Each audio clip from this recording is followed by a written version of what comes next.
It's the Mutate God. Rudy P. Let's go. So what you got for me, man? Bro, so you got the Mutate Fest going on, or getting ready to go on. And like when we were really like heavy in the music scene or whatever, everybody always complaining about lack of opportunity. Oh, we ain't doing nothing in this area, our area. Yeah. Whatever. But now you created the Mutate Fest where you're actually providing a platform for these people. Right. But now they scared at the platform, they're kind of afraid to take a chance with it. You know? It's like you're giving them an opportunity that they want, but they're scared to take advantage of it. Yeah. Right? Well, I don't know, man. People in this region don't understand like what it takes to even become an entertainer, for one, and for two, like, you know, sometimes, you know, you don't, the things that are right in front of you, you don't respect it. You know what I'm saying? So it's just like, you know, back in the day, you might have had a good girlfriend. She was a good, wholesome girl and everything, but you ain't keep her because she was boring or something like that or whatever. You know what I'm saying? So, you know what I mean? But you know she was a good woman for the long run, but you just wanted that space of mind yet at that time to hold it down like that. So it's the same thing with opportunities. When I feel like whenever it's like a new market or something that hadn't been tapped in for real, they get afraid, and some of them try to take advantage of it, whether they're trying to get stuff for the cheap or for the low. But, you know, that's how it be, man. That's the name of the game, I guess. You can't really cheat your way through life in certain situations. Hell no. You got, you know what I'm saying? You gotta invest in yourself, and nobody else ain't gonna invest in you. You're afraid to invest in yourself. Well, they say bet on yourself, right? Yeah. Yeah, you got to bet on yourself, because hell, that's what we've been doing the whole time. I always say you gotta look out for number one. If you're not taking care of what you need to take care of for yourself, ain't nobody else gonna be like, don't worry about it, I got you, I take care of all that. Right. You're like, this man ain't even trying to do nothing for himself. What I'm gonna step in for, you know? Like, people will invest in you if they know that you got half of it. You know what I'm saying? If you know I need $10,000. If you tell a person I need $10,000 out the gate, they gonna be like, nah, I can't do that, man. You know. But if you tell people I got $10,000, but I got it too, I'm gonna match it with you. They're like, all right, man, because they know both of us. If we lose, we both losing. Yeah. You know what I mean? Because they don't want to put up the majority of it, and then they the only one taking a loss. So you be like, oh well, thanks for trying to help. That's right. But I'm also a kind like, man, if I invest in something, I don't mind investing wholeheartedly. Because I don't mind taking an L, like, you know what I'm saying? Like we said off camera, man, a L don't mean a loss, you know what I'm saying? That's a lesson. That's right. So I'm more so, I don't mind like investing myself or my money into people. Because at the end of the day, they kind of look at you towards like it feel like, even the people that didn't work out, they end up feeling like, you know, that dude did do me a solid back in the day. You know what I'm talking about? Yeah. So they end up respecting you at the end. At the beginning, they just don't see the vision, you know? So it's all good, though. That's one of them, we say don't see the vision, like the blind leading the blind sometimes. But I tell people all the time, how you gonna tell somebody how to do something that you ain't never did? That's a fact. I can't tell nobody how to fly a plane. I ain't never flew a plane in my life. Right. I've flown on planes. I ain't never been in the cockpit. Right. So I can't tell nobody like, yeah, all you gotta do is get in there and just start pushing some buttons and it'll take off. Yeah. Like, take off and crash. Right. Go. No, I want you to shut the whole, the whole plane down. Yeah, man. That's crazy. But people just, man, like, every opportunity ain't for you. Right. But when you find one that is for you, you gotta take advantage of it. Sometimes they kind of not fly by night, kind of like get caught up in the wind as always. They be like, oh, you don't want it, on to the next person, the opportunity to go to the next person. Yeah. It missed you because you were hesitant. That's right. It's happened to me before. So you gotta have self-confidence. That self-doubt will kill all them dreams. Right. You gotta be able to share yourself with people. You know, that's one lesson I've learned over time, to share myself and the knowledge that I do have with people more, because, you know, I used to be so worried about like how people, you know, it's a lot of snakes and cutthroats. And I used to worry about that because I don't like being, you know, done wrong. Right, because you're trying to do the right thing. But I've learned that, you know, giving some game out, whatever, like, it's cool. You know, I still be reserved about it with certain folk, but it is what it is, man. A good man upstairs got me, so I ain't worried about it. Yeah. Oh, yeah, for sure. So it's like I know last time we were talking about Forrest Gump or whatever. I want to talk about another movie I consider like a hood classic or a classic to me. Paid in Full. Paid in Full, yeah. So you know it's a story of the three friends. They were drug dealers or whatever. It's a true story, right? Yeah, based on the true story. They blew up. You know what I'm saying? Got a lot of money. Then betrayal started coming in, robberies and murders, and when that kind of like when you're dealing with money, once the murders and all that stuff come in, they miss the money. You know what I'm saying? So like a lot of people don't realize because the actors were like older, not older, but they were grown men at the time. But the actual dudes that were doing, they were like teenagers for real when they was making all this money. But they would do like, man, well, you got a pocket full of money. Your mama still stay in the project. Right. Like that's probably like that's all he knows. Cause he's like, I'm just gonna buy these cars and get fresh. You know what I'm saying? I don't care about we stay in this apartment. I pay the rent. You know what I'm saying? It probably ain't that much. But you out here buying like Ferraris and stuff. You like 18. Crazy. You know what I'm saying? Yeah. So, but like, it's like a precautionary tale, I would say, because you know, with money come those different kind of problems. Yeah. Especially when you're dealing with illegal activities and just fast money. Period. Yes, the fast money. Even with slow money, you still run into issues sometimes. But like, people don't realize in life is levels to everything. Yeah. You have small level problems, you have mid level problems, you have major level problem, but problem is a problem. It's gonna happen. Problem, yeah. It's just all about how you respond to it. You know what I'm saying? Your mentality towards it, how you approach things. Because the two dudes, Ace and Mitch, they was homies. They was already friends. Rico kind of came in on the backside because he met him like me and you homies or whatever. Then I meet somebody else that I think that's pretty cool, so I bring him in to meet you. Then now we all homies. Cool, yeah. But then you know what I'm saying, once the money starts circulating, then like the dude, the outside dude, is like, you know, might not like our relationship, how we, oh man, you gonna let Mario talk to you like that? Like talk to me like what? That's how we talk. Man, you be talking to me like that. And then you be like, damn. Or then you might be like, what's up with dude? You know what I'm saying? That, you know, that's your man, you know what I'm saying? He cool, but he kind of tripping or whatever. I'll holler at him. So you kind of like, almost like I would be the person that would be like in the middle. Because I'm your friend and this the homie that I met that helped me out when I was locked up when people tried to jump me. He started staring at people or whatever. You know what I'm saying? So like, oh, this dude had my back when my back was against the wall. But a lot of times everybody want to be in charge sometimes. Yeah, and they don't know how to be in charge. Everybody want to be the rooster. Nobody want to be the hen or the chicken or whatever you want to call it. Right. You know what they say, too many roosters, not enough, you know what I mean? Yep. Too many what? Chiefs?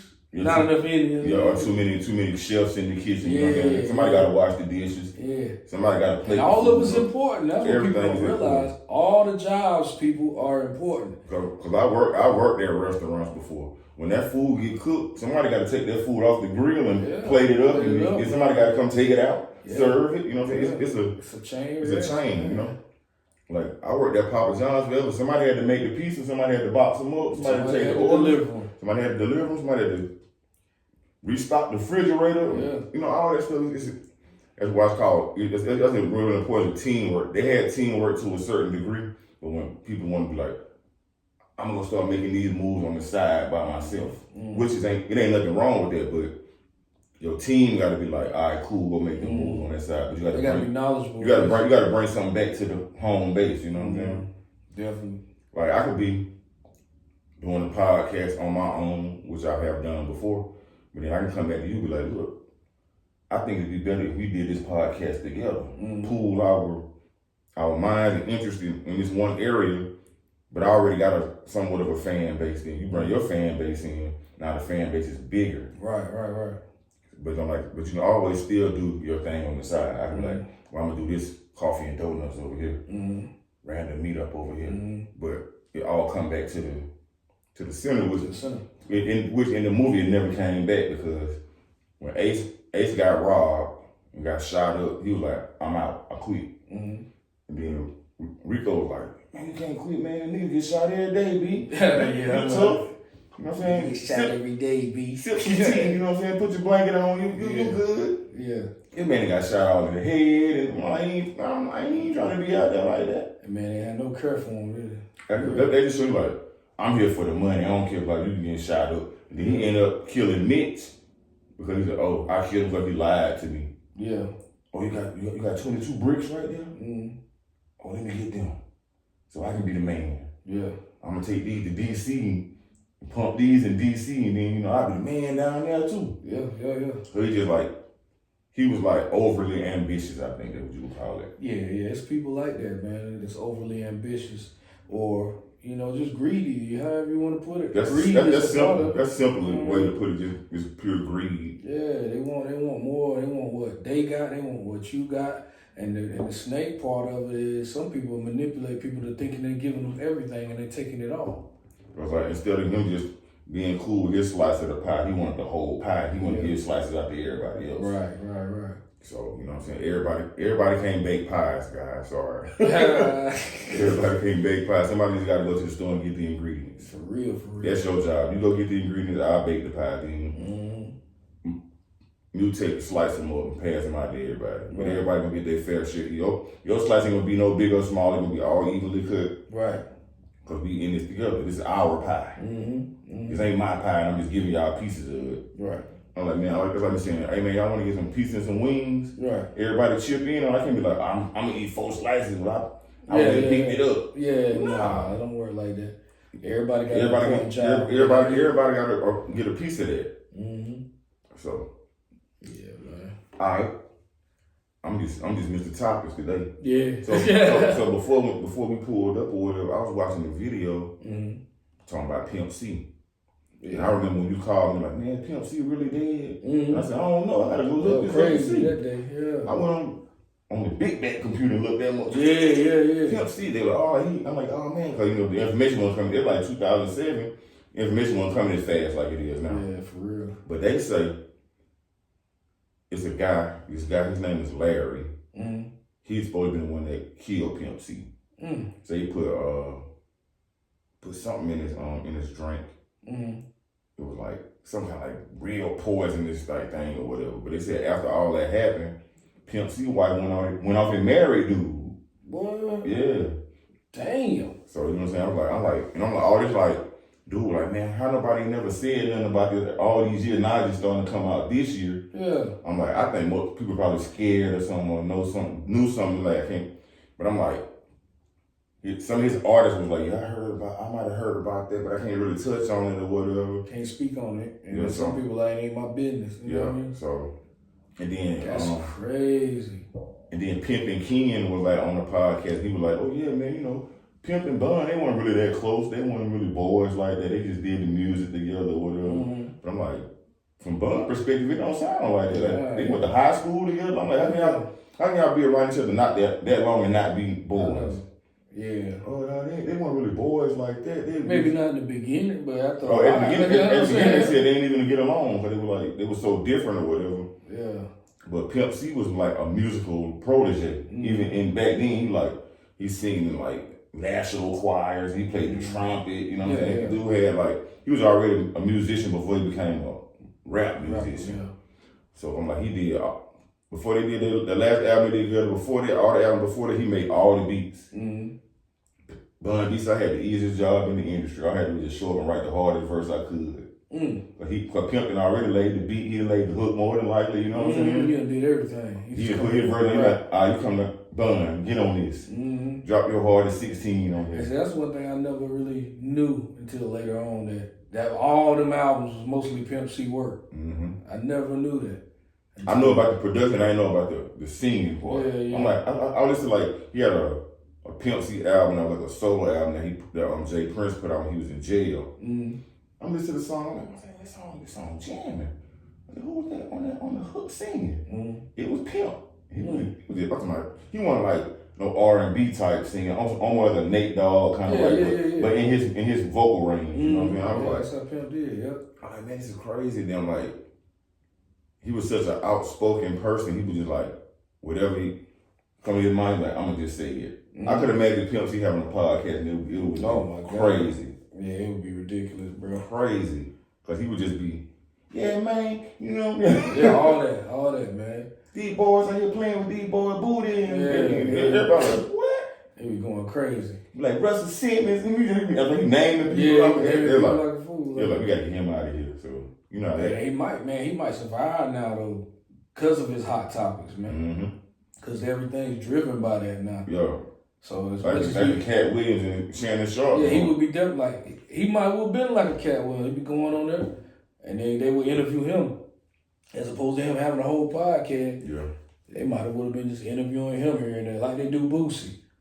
You know, they pay Boosie to interview him, you know what I'm saying? Like, you're going to have to pay me every time I come to an interview. Yeah, because he raised the views, you know what I mean? You worth something. Right. Y'all not going to benefit off me without me benefiting too. Mm-hmm. You know what I'm saying? But I hope he ain't like shortchanging himself in the long run, because you can get that. I'm like, what about the future monies off of that? Because the views going to constantly keep going up. You just got your pay, your little, we'll just say, I don't know what you get paid, we'll just say 10,000. Mm-hmm. You been spent that 10,000, they still making money off of it. But they're like, here to take this and go on by the business. And I'm like, nah, let's invest in this together. Right. Yeah, I was talking, I don't know if you caught my live earlier, I went on Facebook Live, and I was talking about the, what in a nutshell, what I was talking about. I don't know if people had it misconstrued, but they probably did. You know what I mean? What they normally do, right? Right. What I was talking about on there, it was like, it seems like, especially in our area, why come? Oh, damn phone, who that? Let's get it, I'll hit it back. But it's like, why come in our region here in North Carolina, the people in your own backyard can remember a nigga from the Bronx that was rapping, and he don't even rap no more. They remember that, but they can't remember the nigga right up the street that was rapping.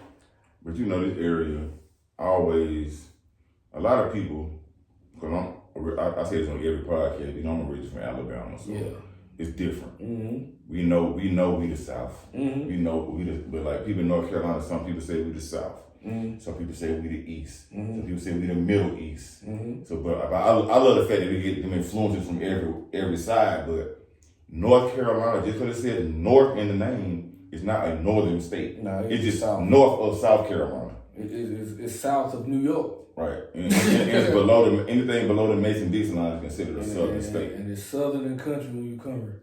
You listen to the people, they southern and country. They can dress up like New York people all they want to. Yeah, once they open their mouth, they're like, where you from? Mm-hmm.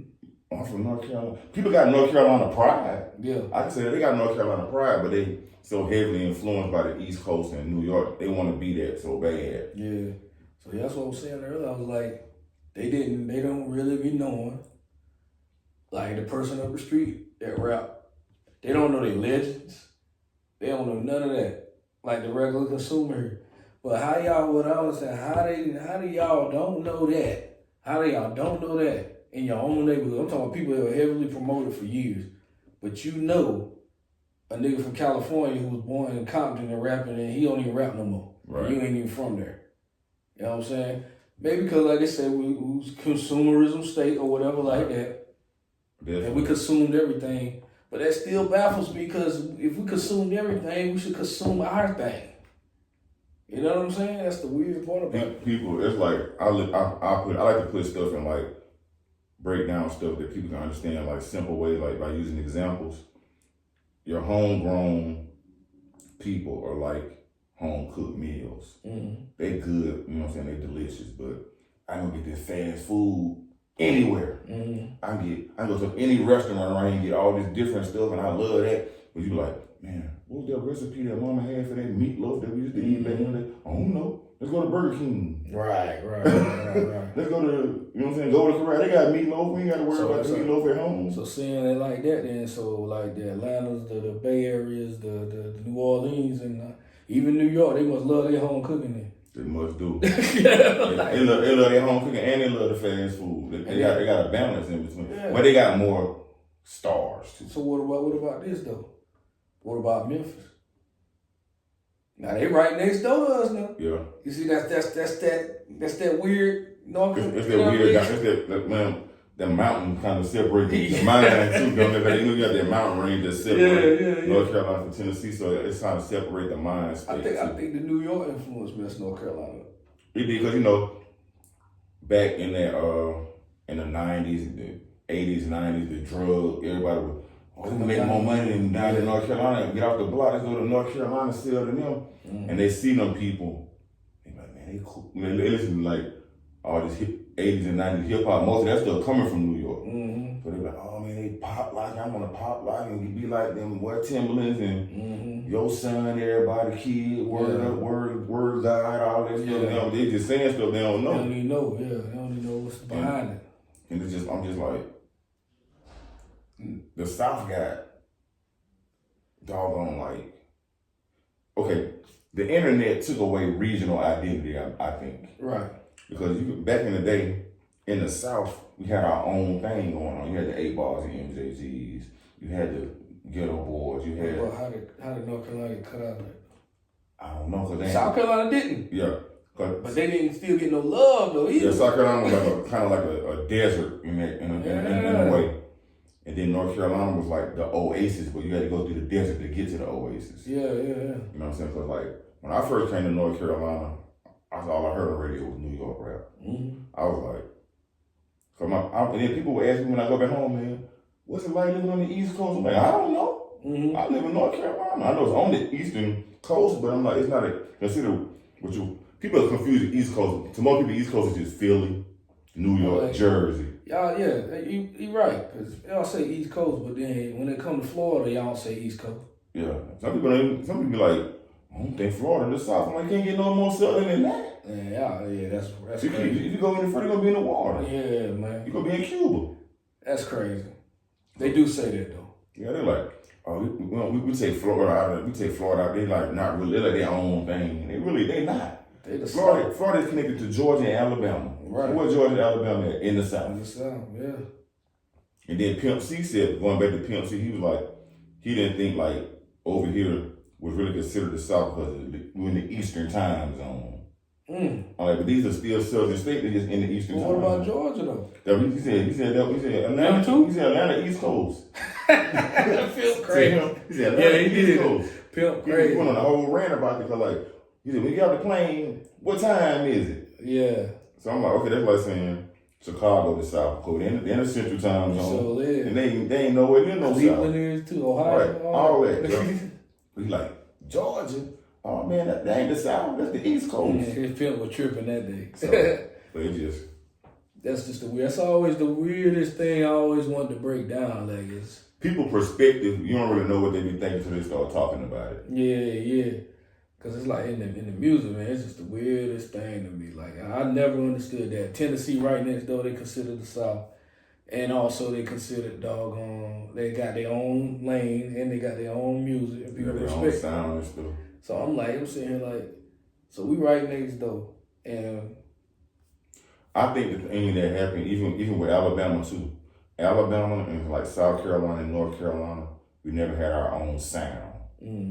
In Alabama, we either sound like Georgia or we sound like New Orleans. North Carolina, you either got a Southern style or you got an East Coast style. Yeah. Like New Orleans they got jazz, they got blues, they got bounce, they got gangster rap. You know what I'm saying? Atlanta got so much stuff. They even got flute albums out now. Yeah. Shout out to my boy 3000. Yeah, for real. But I'm saying they had to develop that because they didn't have a sound. So I wonder what historically that is though. I mean, like, you know, we got our little origin of like, you know, little music too, but why come?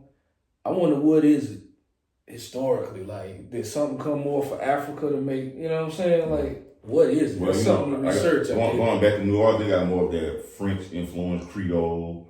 And that's a whole sound that they got, you know what I'm saying? Because like a lot of people don't know that Mobile, Alabama was originally the capital of like Louisiana. Oh wow! Because it stretched out that far. You know, because Louisiana Purchase was like huge. Them went all the way up and it was wide.